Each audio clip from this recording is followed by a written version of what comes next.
The idealist aims squarely at his star and happily journeys toward it, content with progress. The perfectionist insists upon arriving, and never fully arriving is never happy. I don't know where that quote came from, but it delineates the idealist from the perfectionist in a very clear, concise way. And I think that we can all relate to this, having either embodied certain aspects of the perfectionist or the idealist in ourselves. We definitely know people in our lives that are either very much a perfectionist or very much an idealist. And in this video, I want to, first of all, define these mindsets, then articulate the differences between them, and then make a case for why we ought to aspire towards embodying the idealist and avoiding the perfectionist mindset as much as we possibly can.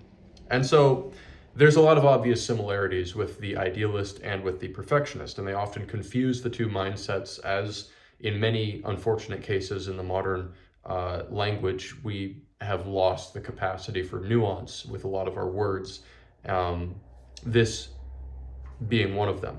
So the dictionary definitions, side by side.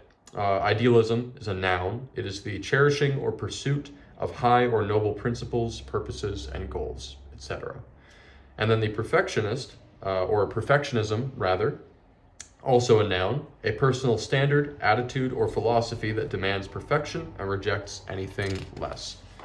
And so when we look at both of these definitions side by side, they both share a personal standard, an attitude, or a philosophy, a way in which one conducts themselves in life. And a great example of this would be looking at your boss, and you say, oh, he's such an idealist. And that means that they're orienting their decisions towards a greater vision for the business. If you were to say about your boss that he's such a perfectionist, it might be because he's always reprimanding you for not religiously following your employee guidelines. Being 5 minutes late, getting points on your record because of tardiness or various safety infractions or whatever it might be. And they both have high or noble principles, purposes, or goals, and they both have an ideal or a perfect vision that they're striving towards. And so the problem that I see here is that with these typical definitions, there's too much overlap to be able to totally distinguish them. And so I've made a couple definitions to help really flesh out the differences between these two. And so I identify idealism as a mindset that cherishes the pursuit of principles, purposes, or goals for the sake of their high and noble nature, which embraces failure. That last part's very important. Perfectionism is, on the other hand, a mindset which demands the attainment of purposes or goals for the sake of perfection, which rejects failure. And this is where we start to see more clearly the distinction between the two. The idealist is more interested in the pursuit. They cherish the journey, the process. They're much more interested in the grind and the plateau and the act of doing and becoming. And whereas the perfectionist is hyper fixated on the end, they don't really care much about the means. They want the outcome. They want the attainment of their goals. And that's what matters most to them, is success, money, fame, whatever it might be. They don't care about the process. They just want the particular outcome. And so the idealists, they strive to embody principles because they're high and noble. The perfectionist, their only principle is perfection. That is the main thing that they value. And the idealist is going to embrace failure as a natural part of being human. They're very well versed in the human condition. They understand that, like Sisyphus, we're all eternally rolling that boulder up the hill, but we're never going to be able to reach the top. But that doesn't mean that we shouldn't keep striving for that goal, because it's not about getting the boulder to the top of the mountain. It's about becoming the kind of person who is capable of bearing that burden on a day-to-day basis and doing it nobly. Whereas the perfectionists, they reject failure entirely, and they deny any inherent imperfections. And this creates this intense internal conflict where the perfectionist, at the end of the day, they're most harsh towards themselves, first and foremost. Even if they might be harsh to other people, whatever degree you're getting of criticism from the perfectionist, uh, they're amplifying that tenfold to themselves on a daily basis. And I would know, having been a perfectionist for much of my life, and I'm still recovering from those tendencies. And so let's paint a bit of a picture of the odyssey that a perfectionist or an idealist would go on. And so the idealist, they fail again and again in life to embody their principles, fulfill their purposes, and achieve goals. But most importantly, they never allow this to halt their efforts. And they are always celebrating the pursuit. They know that they're never going to reach perfection, and they take full responsibility for their life. That is very important. And they use the pain of their defeats as fuel to step back onto the battlefield. And, it's kind of like that Rocky scene where, I haven't watched the movies, but I've seen the clips. And basically, it's not about how many times you get knocked down, it's about how many times you get back up. You keep moving forward. That's how you win. It's not about the attainment, it's about getting back up, trying again, over and over again. And so they relish the pursuit. They relish the noble nature of the endeavor that they're on. Because it's again, their values are not rooted in the attainment of goals. Their values are rooted in becoming a certain kind of person on this path. And over the course of the idealist's life, they're likely to achieve great things despite their numerous failures.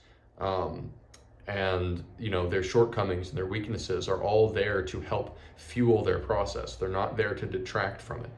And they always are keeping their eye on the horizon, and they're always conscious of the bigger picture.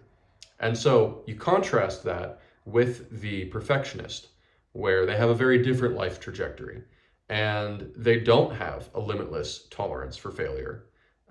So what ends up happening is that every single time that they make a mistake, that they fail, it is damaging to their fragile ego, and it gradually erodes over time at their sense of self and their sense of confidence.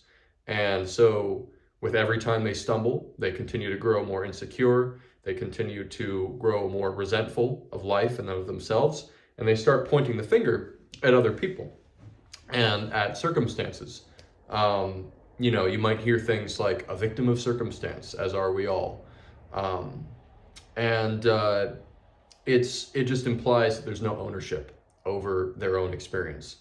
And eventually, the perfectionist becomes exhausted from failing to meet their impossibly high standards. And so, sadly, what ends up happening is that rather than admit fault, they just double down, and it causes them to dig in their heels even further.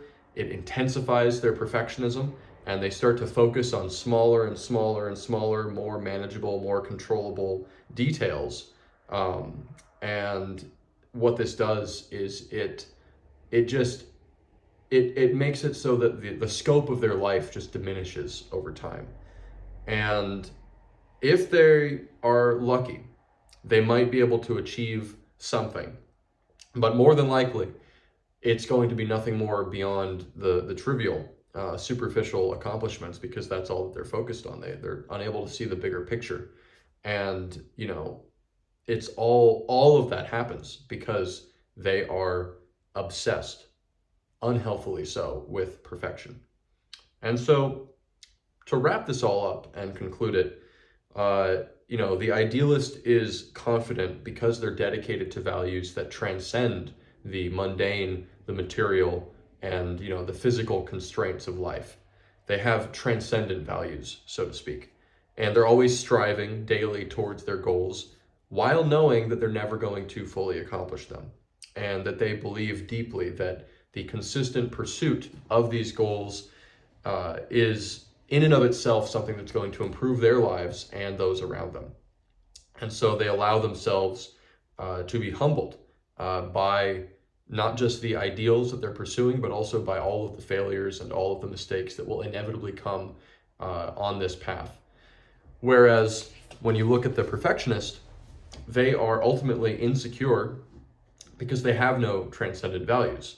They are only valuing perfection itself, and they're not able to see past the mundane, the material world. They're not able to see the bigger picture, and they're always desperately seeking to manipulate the external world in order to match their personal vision of perfection. And tragically and ironically, they're unable to attain their own definition of perfection, and that just reinforces this inferiority. And they eventually, it just detracts from their life and the lives of those around them. And ultimately, they're arrogant and insecure because they refuse to be humbled by life.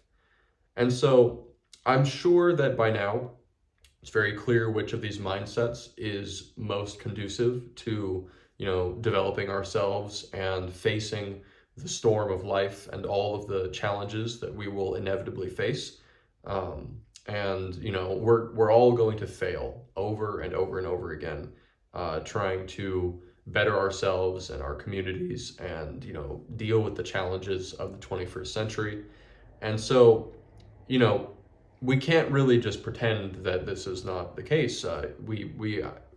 It's going to require us to accept and embrace that these challenges are here, and that we need to figure out a way to orient ourselves towards these challenges. And I think that we can either embrace and accept it, and then use that as intrinsic motivation to keep moving forward, or we can we can reject it and then retreat to a fantasy world where none of this is a problem, and we can just pursue our perfectionist utopian vision for ourselves. And at the end of the day, I think that the world needs more idealists and fewer perfectionists. So the choice is yours.